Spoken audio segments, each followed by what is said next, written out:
நயினா நாகேந்திரன் ஏன் ஃபோன் எடுக்க மாட்டேங்கிறார்? யாரோட ஃபோனு? OPS phone.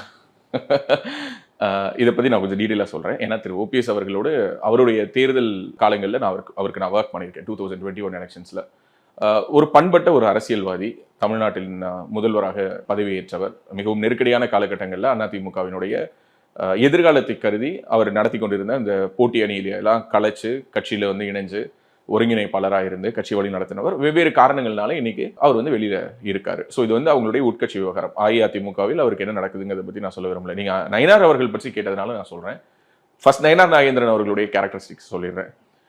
யார் ஃபோன் பண்ணாலும் அவரிடம் இருந்து திரும்ப அழைப்பு வரும். அது அவருடைய குணம். அது யாராக இருந்தாலும். நயினார் நாகேந்திரன்ட்ட மொத்தம் எத்தனை நம்பர் இருக்கு? ஏன்னா ஒரு சில பேர் 2 நம்பர்னு சொல்றாங்க. ஒன்று கட்சி நிர்வாகிகள்கிட்ட பேசுறதுக்கு ஒரு நம்பரும், அதே மாதிரி இன்னொரு நம்பர், பழைய நம்பர் ஆஸ் யூஷுவல் கண்டினியூ ஆகுது அப்படின்னு சொல்றாங்க. அது மட்டும் இல்லாமல் வேற ஏதோ ஒரு பர்சனல் நம்பர் வச்சிருக்காரு அப்படிங்கிற. எனக்கு தெரிஞ்ச அவர்கிட்ட இருக்கிறது ஒரு நம்பர் தான், ஒரே ஒரு நம்பர் தான். எனக்கு ஓபிஎஸ் போனா அவர் எடுக்கல. இல்ல, அந்த செய்தியை அனுப்பியது யார் அப்படிங்கிற ஒரு இடத்துல இருந்து நான் இதை நோக்கி வரணும்னு நினைக்கிறேன். திரு ஓபிஎஸ் அவர்கள் ஒரு செய்தியாளர் சந்திப்பில் அதை காட்டுறாரு. ஒரு செய்தியாளர் அவர்கிட்ட கேட்கும்பொழுது அந்த செய்தியை நான் ஜூம் பண்ணி பார்த்தேன். ஏன்னா அஃப்கோர்ஸ் திரு ஓபிஎஸ் அவர்களிடம் நேரடியாக ஃபோனை கொடுங்க வாங்கி பார்க்குறேன்னு சொல்ல முடியாது இல்லையா.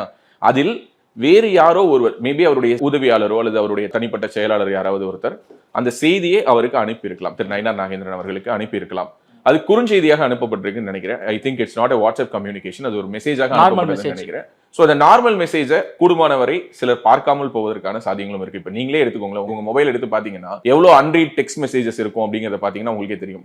எல்லோருடைய ஃபோன்லையுமே, நான் சொல்றது ரொம்ப சராசரியான ஒரு மனிதனுடைய ஃபோனை எடுத்துக்கிட்டோம்னாலுமே ஆயிரக்கணக்கான அன்ரீட் டெக்ஸ்ட் மெசேஜஸும் நூற்றுக்கணக்கான அன்ரீட் வாட்ஸ்அப் மெசேஜஸும் இருக்கிறதுங்கிறது ரொம்ப இயல்பு. ஸோ அப்படிப்பட்ட ஒரு சூழல் இருக்கும்பொழுது ஒரு பொதுவெளியில் ஒரு மூத்த அரசியல் தலைவர் இப்படி ஒரு போன் எடுத்து காட்டுறது அப்படிங்கிறது ஒரு என்னை பொறுத்த மட்டில் இது ஓபிஎஸ் அவர்கள் செய்திருக்க வாய்ப்பு இல்லைன்னு நான் நம்புறேன். ஓபிஎஸ் போன்ல இருந்து பண்ணல, வேற யாரோ ஒரு போன்ல இருந்து இது மாதிரி டெக்ஸ்ட் பண்ணியிருக்காங்க நீங்க நினைக்கிறீங்க? இருக்கலாம்னு நான் நம்புறேன்.